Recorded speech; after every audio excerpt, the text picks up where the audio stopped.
This is NASA TV.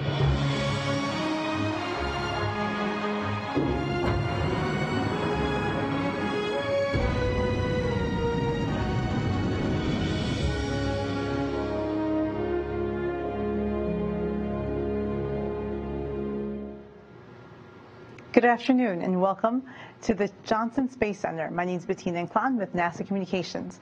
Thank you for joining us for this post-docking news briefing of the NASA SpaceX Demo 2 mission. Just moments ago, astronauts Bob Behnken and Douglas Hurley arrived at the International Space Station aboard the Crew Dragon.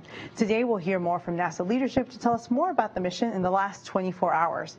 With us today is NASA Administrator Jim Bridenstine, Mark Geyer, JSC Director, the Director of the Johnson Space Center, Steve Stich, the Program Director of the Commercial Crew Program, Kenny Todd from ISS, the International Space Station Program Director, Deputy Program Director, and Shel, Lindgren, NASA Astronaut.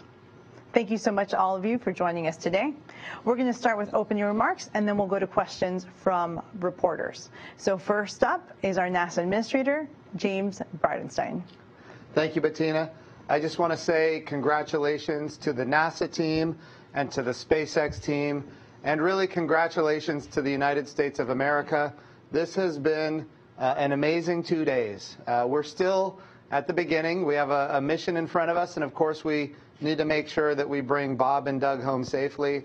But when we think about launching American astronauts for the first time on a brand new rocket, this has been done 4 times in the history of the United States. Mercury, Gemini, Apollo, Space Shuttle, and now Crew Dragon. So it's actually 5 times now. And this has gone as well as we could have expected it to go. So I just want to say a big congratulations to NASA. Big congratulations to SpaceX, and we're going to continue to work day in and day out until Bob and Doug are home safely. So with that, Bettina, I'll turn it back to you.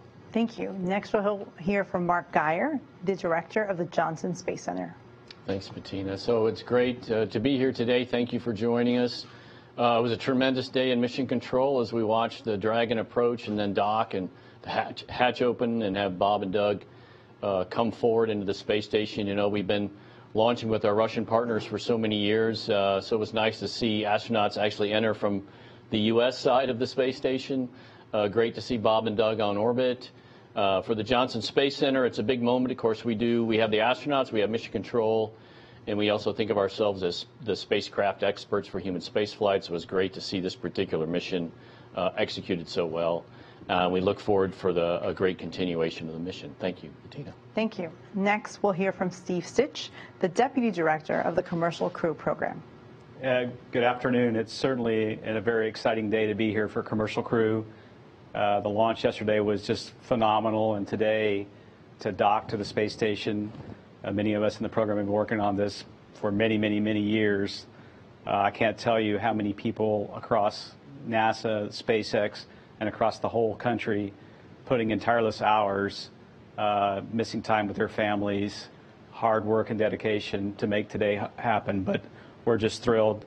Docking happened just a little bit before 9:30 Central Time this morning. We got the hatches opened at 12:02. Really what's been happening since launch over the last 24 hours has been a series of rendezvous burns to raise the orbit and then get into this approach phase today. Today went really well. We're learning a lot about the vehicle, you know, how to manage it thermally, watching the life support systems for the first time over these 24 hours. Certainly different than Demo 1 where it was an uncrewed flight. Those life support systems are doing well. The crew got in the suits again today for the rendezvous timeline. That went well. So really Dragon's performing extremely well. Just kind of the next few hours and into tomorrow, you know, the crew now is joined as part of the space station crew. There's a safety brief going on today. They'll go to sleep here around 4:30 this afternoon. And then they join the station complement of crew to execute what we need on station. So it's kind of this hybrid mission still. We'll have some other objectives while we're docked to demonstrate other capabilities of Dragon. It serves as a lifeboat. We'll practice some of that in the next couple days. And we'll do some other tests just to verify all the Dragon systems. But again, we're really excited. We're going to continue to look at all the data great mission so far, but we've got to continue to be vigilant and look at all the data while we're docked. I'll turn it back over to you, Bettina. Thank you. Next, we'll hear from Kenny Todd, the ISS Deputy Program Manager. Well, thank you, Bettina, and it's great to be here. What an incredible 24 hours for human space flight. You don't have to be just American if you're just a fan of human space flight and exploring and going beyond the levels of what we understand to discover. You can't help but be excited about what's happened the last 24 hours. It was very, very cool to be a part of it from an International Space Station program standpoint.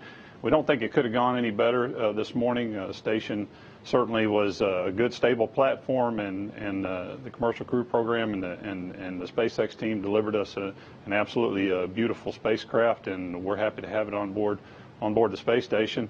And equally as glad to have Bob and Doug on board. Right now, Chris Cassidy was a little lonely up there, being the only person on the USOS, so having two friends up there, we will do our best to keep the three of them busy, and in concert with working with Steve and the Commercial Crew Program and the SpaceX team to learn as much as we can about the Dragon. And as others have stated, this is a test flight. What's really important for the International Space Station program is really the next mission of the Dragon, which is the Crew 1 mission, which is set up to be a long duration flight. So what we want to do is learn as much as we can, as quick as we can about this vehicle, keep Bob and Doug busy doing work on that Dragon and on the space station, and when the time's right, get them back home safely, and then start looking towards getting the Crew 1 mission on board. So anyway, we're looking forward to the next few weeks, couple of months, whatever it turns out to be, but certainly it's off to a great start. Thank you, Bettina. Thank you, Kenny. And next we'll hear from Shel, Lindgren, NASA astronaut. Thank you, Bettina. What an incredible privilege to be a part of this phenomenal team, this NASA SpaceX partnership, and to be a part of this historic past 24 hours, to see that launch, to see the vehicle dock with the International Space Station. Incredibly happy for Bob and Doug, for NASA, for SpaceX, and for America. For the past year and a half, I've had the opportunity to train as the backup for this mission, to work with Bob and Doug, with SpaceX, and with NASA. And it was just so cool to get to see all of that training, those procedures, the simulations, all kind of culminate in it happening real time. And so incredibly excited to see Bob and Doug get to work now as they do the space station's mission, and then return safely home. I know that my colleagues and friends in the astronaut office are incredibly excited too. This mission represents the opportunity to launch from U.S. soil in the future, and we're excited about that mission and excited to have the opportunity to fly in the future on this and our other partner spacecraft. Thank you, Shel. If you would like to ask a question, you would please press *1 and you'll be part of the queue. We'll try to get to as many questions as possible. As usual, we're going to ask for one question per reporter to give all the media as many opportunities as possible to ask their questions. And please direct your question to the person that you want it to get answered. So we'll start with our first question from Marina Curran. Hi, everyone. Congrats on a successful docking. Jim, this question is for you. As Bob and Doug slept last night, the situation on the ground in the United States escalated. And you've said before that this mission is meant to bring people together and unite America. Unfortunately, it's clear that a space mission, even one as historic as this one is, can't do that, not in 1969 and not in 2020. So I'm wondering, do you think that the message here should change in any way? How can we celebrate American space exploration while also recognizing what Americans are going through at home? Yeah, so I think I'll just speak from the heart. I think our country is going through some real challenges right now, and that's true when you look at the unrest and when you look at the coronavirus pandemic. Times are really tough, but we've been through tough times before, and even in those tough times, the United States of America has an amazing ability to accomplish astonishingly impressive achievements. And that's what this was. And I will say that I think, there was a moment of time yesterday when these two astronauts launched, when everybody paused and we thought about what the future could be and how much brighter it could be than it is right now at this moment. And NASA has a history of doing these astonishing things in tough times. It requires leadership, and we've been able to achieve it. Even in the coronavirus pandemic, we made sure that we protected this mission. This was the highest priority for the United States of America, or for at least for NASA. We were launching American astronauts on American rockets from American soil, and our objective was to get that done. And so we moved very quickly. When the coronavirus pandemic first broke out, we moved very quickly to move to stage 3 and then to stage 4, make sure everybody was working from home. But we protected this mission. We protected the Mars Perseverance mission. We named it Perseverance intentionally because we need to persevere right now. The Mars Perseverance mission is going to launch in July. But yes, these are very unifying things. When we talk about human space exploration, it has strong bipartisan support. When we talk about space exploration in general and the science and discovery that comes from it, which is what we're going to get from the Mars Perseverance mission, these are unifying kind of things. Republicans and Democrats, and even internationally, we get support for these kind of activities. So I do think that this was a moment in time for people to reflect on what is great about exploration, what is great about the United States of America, and what we can achieve when we work together. Thank you, Jim. Our next question comes from Stephen Clark. Hi, thank you for taking my question. My question is probably for Stich. Looking ahead over the next few weeks, I know you'll be looking at some data on the solar arrays to determine how long this mission can remain in orbit. Do you have any idea how long that will take, when that assessment might occur? Do you have some sort of idea whether it's days or weeks as you monitor the solar array performance? And if I could also quickly, what are the differences between this spacecraft on Demo 2 and the Crew Dragon that'll fly Crew 1? I know there are some differences, so can you sort of describe a few of those? Thank you. Yeah, sure, Stephen. To address your first question, how long is the mission going to be? We've certified the systems on this Dragon vehicle to be able to last about 120 days. So that's the capability, and that is driven by the solar arrays. They slowly degrade over time. We'll start watching those. We'll power up the spacecraft about once a week, and we'll get some data on those solar arrays. So it'll probably take a few weeks to get trending on that to see, hey, is that 120 days about right? Today, the Dragon is extremely healthy. There's really no major problems, so it should be able to stay for a longer period of time. But not only are we looking at this particular vehicle, we're also looking ahead to Crew 1. As Kenny said, that's an important mission for us. It has 4 crew. It really is what commercial crew is about, having a vehicle ready to do these increment missions. So that we'll look at that readiness of that vehicle. Right now it's targeting toward being launch ready at the end of August timeframe. And so we'll just kind of continue to look at this vehicle. Is it performing well? We'll look at the readiness of that vehicle. And then, in a month or so, we'll be able to make a decision as to how long to keep this vehicle in orbit. The second question was what's different between this version of Dragon and the Crew 1 vehicle, which is the next Dragon. They're very similar in terms of their systems, the life support, the GNC. The Crew 1 vehicle can land at a little bit higher wind state. The SpaceX has changed some of the outer composite panels to make that a little stronger. It can land in higher winds. It also has the capability to dock not only to the forward port of the space station, but it can go to the zenith port as well. So it has that capability, and it has a couple of other features. But largely it's the same vehicle, and it's set up for 4 crew, and then can dock at either port, and then a little bit better capability relative to landing in higher winds, I would characterize as the big differences. Thank you. Our next question comes from Stephen Cowan.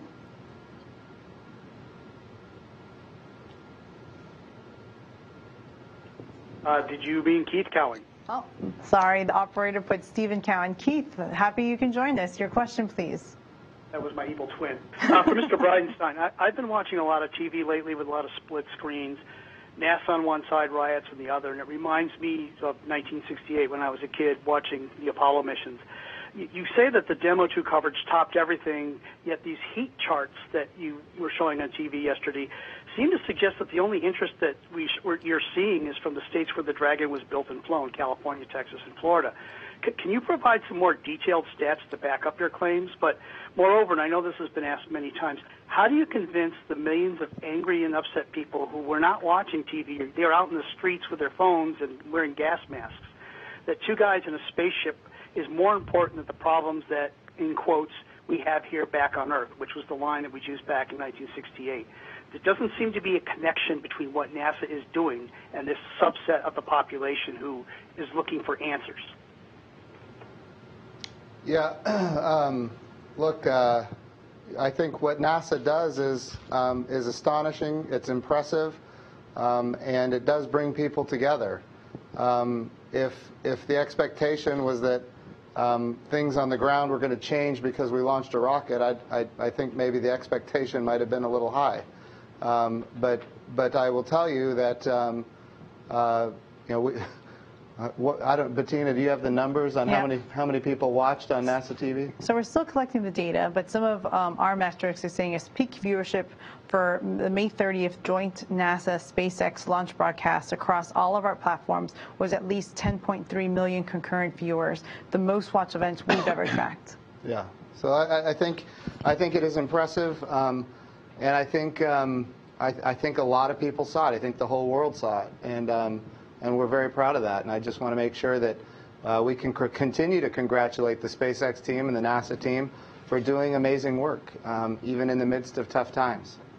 Yeah. And I will say those numbers are only for the NASA SpaceX. That doesn't count broadcast and other agencies and news outlets that we're talking and promoting are this incredible achievement for humanity. So we'll go to our next question. Marcia Dunn.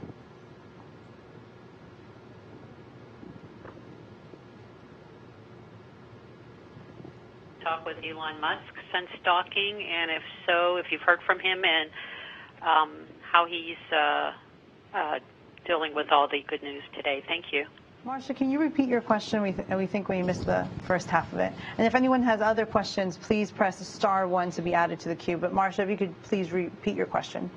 Yes, for Mr. Bridenstine, I'm wondering if you've had a chance to touch base with Elon Musk since the docking, and if so, what he's saying about it. Thank you. I have not. Since the docking occurred a few hours ago, I have not had the opportunity to speak with Elon Musk, but that will be coming up, I would assume, in a few hours. And I can just say from the whole SpaceX team, I've talked to a lot of their leadership. They're just ecstatic. Their mission directors are extremely happy. Their engineers, the lead of the Dragon production, his vehicle did it outstanding in these first 24 hours of the mission. So, when you talk to the SpaceX employees, they're very proud of what they've done. They've worked very hard, and they're excited to have this phase behind them. So if there's any other questions, right now we've gone through most of our questions. I guess we've done so many great media events throughout the last few days. I know we've tried to give as many access to reporters. If anyone has a question, you could please press *1 to be added to the queue. In the meantime, we'll say, I know the administrator, we've gotten a lot of questions like what's happening with the astronauts. We heard them just recently, thankfully, through the downlink that you spoke to them on Mission Control. Any thoughts on that, or Guy, or anyone that's joining us on the panel, of what the astronauts are doing now, what's going on in the next few weeks, and what's going to happen now that they're part of the ISS team? Mark? Yeah, maybe I could speak to that. It was great to see them all together. I know Chris was looking forward to having help. So yeah, there's a great video of them together. I think the key part now is, as Steve said, the vehicle is there, the crew's on board. That was the main thing. Let's make sure Dragon and the mission is going well. And Kenny can speak to this. There are some options for Bob and Doug, some actions for them to help Chris while they're there. And that will be part of the assessment, as well as making sure, though, that we have a landing plan, since this is the first flight. Right. that we have a safe and fairly straightforward landing plan for Bob and Doug, and that's what the team will be fleshing out in the next few weeks. And I can talk a little bit about a few of the major objectives for us still remaining, other than characterizing the vehicle. We have a test, I believe it's going to be planned for sometime next week, where we're going to get 4 crew members in Dragon just to see how that works from a habitability perspective while we're on orbit. Operating in 0G is a little different than on the ground, so we'll do that. We've got a test plan. There's a mode of Dragon where you can actually go into it if station were to have a problem temporarily.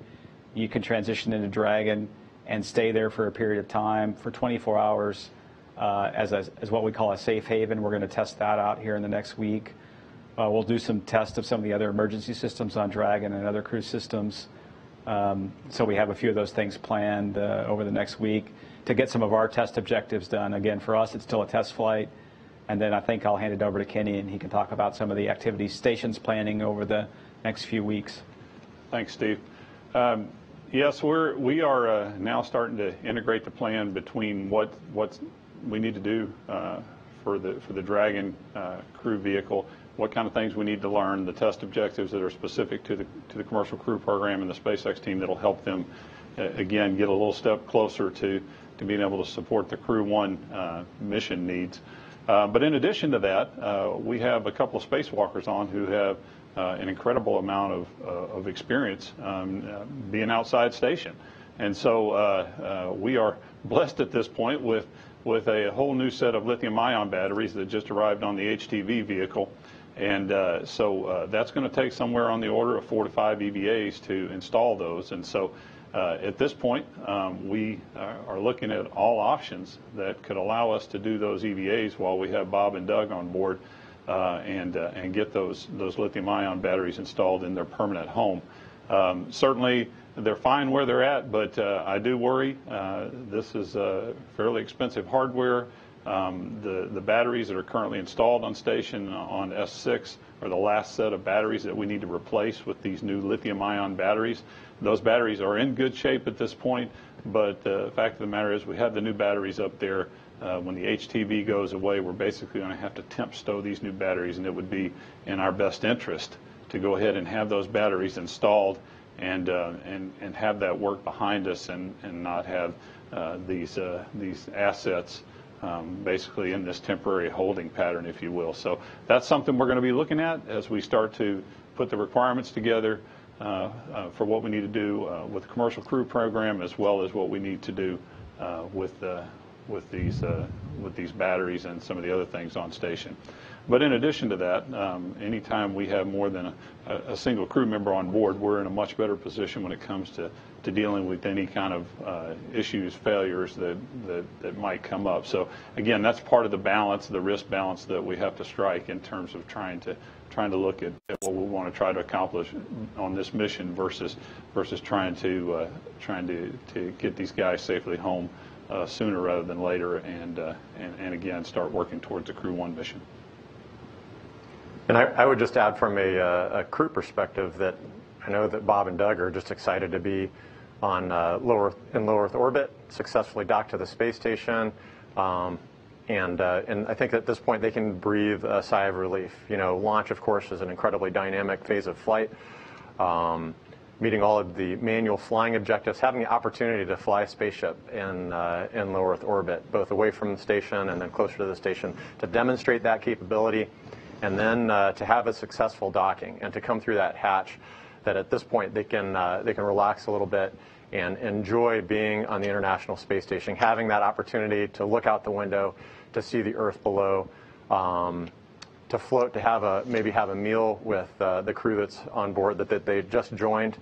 I know they're doing a safety brief right now, and I recall doing that, meeting up with Scott Kelly and the rest of the crew members that were on board during my expedition, and going through all of the emergency equipment, kind of being shown, hey, this is where the toilet is, this is where you're staying, this is where the food is, kind of crossing off all of those important items, and then and then having that opportunity to just get used to floating in space, being in that weightless environment. Bob and Doug, of course, are veteran space flyers, so that readaptation process will happen very quickly.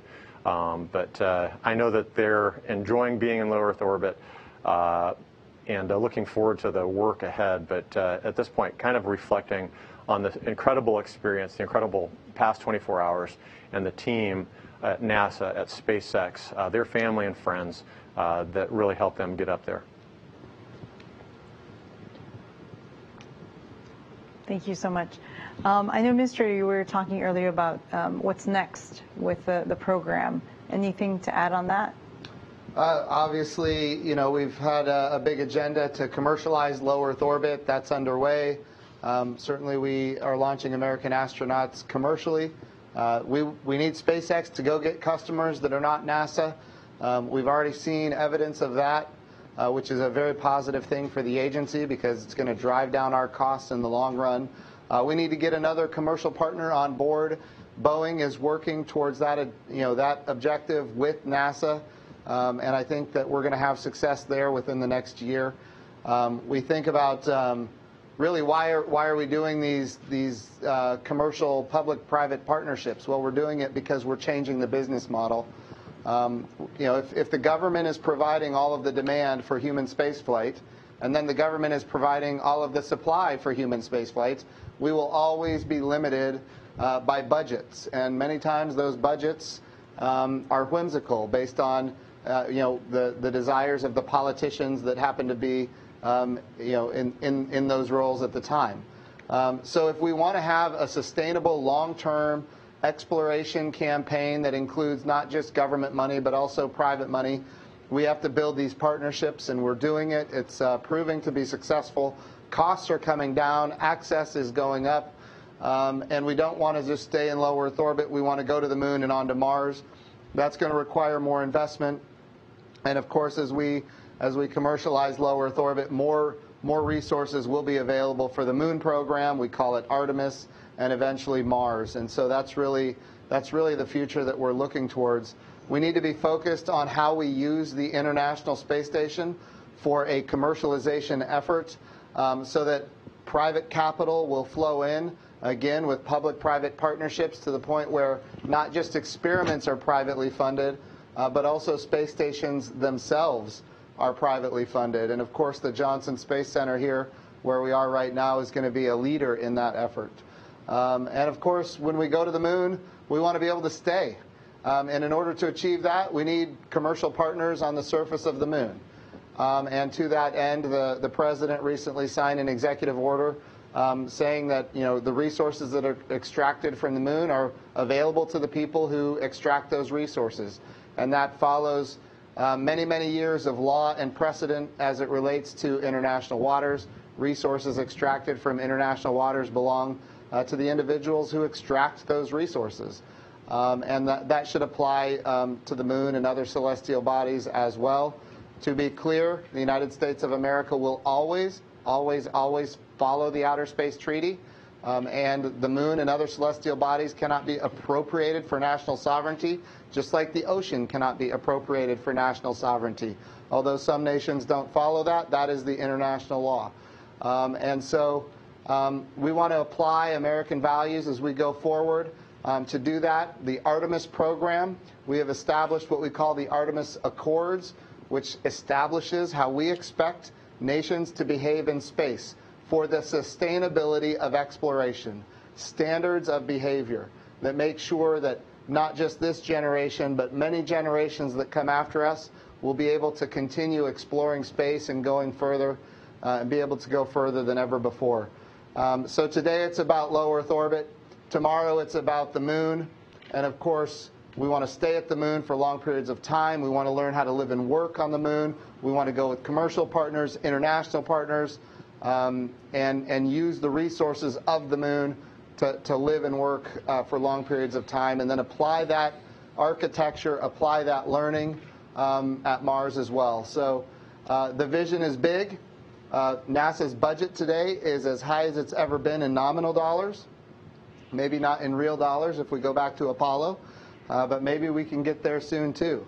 The budget request for 2021 is $25.2 billion, which is a $3 billion increase in 1 year. And so our budgets are going up. They're going up rapidly. My job is to make sure that we have the bipartisan, apolitical support to achieve these objectives. And so far, we have been able to do that. But going to the moon and on to Mars is going to be a tough challenge. And we don't want to go alone. We want to go with international partners, and we want to go with commercial partners. And that's really what the Artemis program is laying the foundation for. And really, it's in fact what the commercial program has already begun laying the foundation for. So the agenda is big, and our ambitions are big, but certainly this nation can lead. And we want to lead in space. We want to build a coalition that can work together to achieve these stunning achievements. We've started that with the International Space Station, but there's a lot of room for more. We've got 15 countries that operate the ISS, and there's a lot more countries that want to join us, and certainly we want them to be a part of it as well. So the future is very bright. Great. We have a next question from Mike Wallace, and if you want to ask a question, you press *1. Mike Wallace? Hi there, Mike Wallace, Space.com. Thank you, guys. Yeah, this is a very exciting day. I just want to say congratulations to everybody. I was just wondering, Kenny, this is probably for Kenny. Like, have you heard anything from the international partners kind of based on this milestone? And what are their thoughts about having another private spaceship coming up to the space station, and how it could that kind of theoretically be used by the international partners in the space station? Thank you. You bet, Mike, and that's a great question. I've heard from all of our international partner contacts this morning. As you know, most of the partners are represented here in Houston. They have liaisons here, which again helps to facilitate our communication back and forth on a day-to-day basis. But they've been part of this entire effort that led to the mission that we've all experienced over the last 24 hours. And to a partner, they have been nothing but supportive. And after the docking today, again, I heard from every one of those partners, all of them basically cheering us on and talking about the historic nature of not just yesterday, but the entire time period that led up to the docking today. So I think they all felt like they were part of something. There was something big and something grand and something that really was a next step, which, as the administrator said, we're trying to do the next steps with partners, and be they commercial or international, and the set of partners that we work with on the International Space Station applaud these kind of efforts like what we're doing, and are very supportive, and we're certainly working with them as part of our coalition of partners to identify opportunities for them to fly on these vehicles as well. So yes, again, we're just going to move forward from here, and the partnerships going with us, and they're going to be part of this effort to continue flying these commercial vehicles to station. Thank you. I have a question that came in from Joey Roulette. His question is NASA still in negotiations to fly a Russian cosmonaut on Crew Dragon, and when do you expect to lock down a deal? Well, the answer is yes. Those are discussions that we're continuing to have within the international partnership. As you know, up to this point, we have been purchasing seats from our Russian colleagues flying on their Russian Soyuz vehicles. But certainly we are working in a direction to come up with a different arrangement, if you will, that will allow us to fly on each other's vehicles, and therefore ensure that at any given time that we have somebody that's represented on the Russian segment as well as somebody that's on the USOS segment, regardless of the vehicle that's carrying people to station. So those are active, ongoing discussions.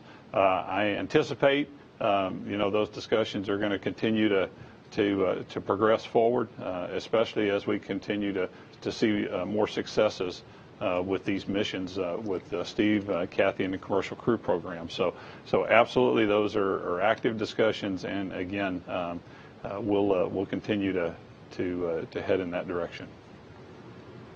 Great. Our next question is from Marina Corin.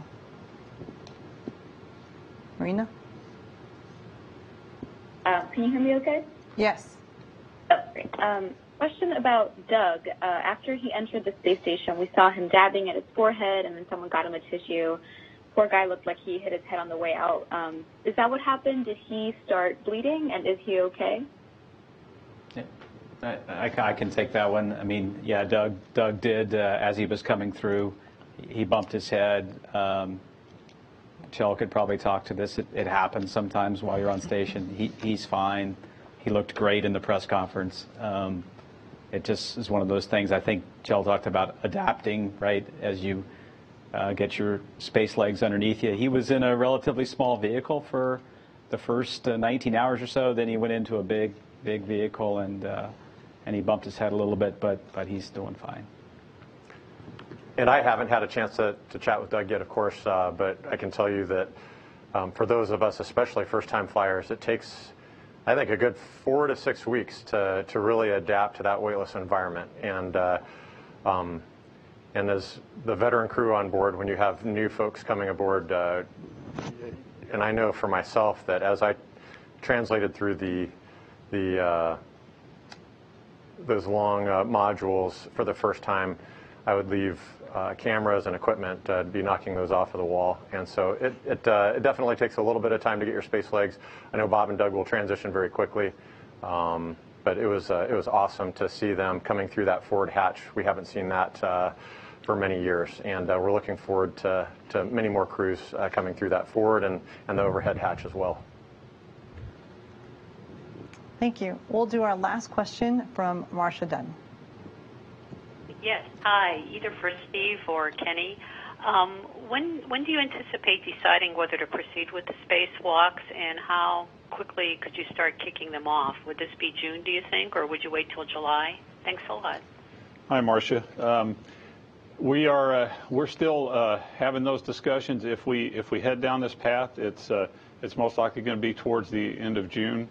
We'd consider doing some upfront work ahead of this mission to start laying the groundwork for that, but decided against that just to make sure that we got the crew on orbit, and that way we weren't in this constant sort of replan in case we were having technical issues or weather issues and so forth. So we made the decision that we would wait till the crew got on board and then start to lay some of these upfront items in the plan. So we've got about another week and a half, and then you'll start to see some build up. And again, you won't see it, but there will be things that will start to happen in the direction of preparing for some EVAs that'll kick off around the end of June.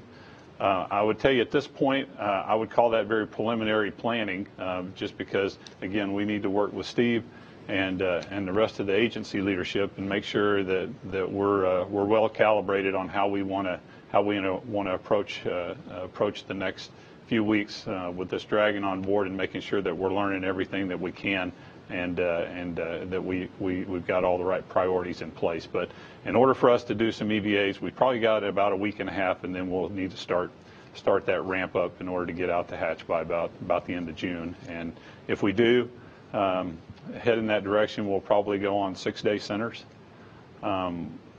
with the exception of the middle of July timeframe, where we've got a high beta period, where the sun angle on the station, really, it's just because of the power issues that we have in those time frames, we probably would steer clear of trying to do an EVA in that time frame. But anyway, that's the general thinking. I would call it more at the 10,000 foot level at this point, as opposed to the 200 foot level, but hopefully that helps. Thank you so much. We're going to close it out with closing remarks from our administrator. Well, thank you, Bettina. I just want to, again, congratulate the NASA team and congratulate the SpaceX team. This has been a long time in the making, and I think it's been really astonishing to see how it came together. NASA set what the requirements were, and those requirements were based on payload and based on safety, and then our commercial partners innovated. And we got very unique solutions, one from SpaceX and one from Boeing. And as of right now, the SpaceX solution is attached to the International Space Station, and We will be working day in and day out to make sure that it comes home safely with our astronauts. And we will continue working with Boeing to make sure that they are successful as well, because they have had significant milestones that are impressive, and we need to get them across the finish line. So I just want to say congratulations to the Commercial Crew Program. Steve Stich, you and your team, and Kathy Leaders have done just amazing work, and we are so grateful to you, and we're grateful to the SpaceX team as well. And here we go. We're back. We're launching America. So thank you for everybody who paid attention to this really, I think, monumental achievement, and we've got more to come. Thank you. Thank you so much for joining us. It concludes our press conference. Have a great day.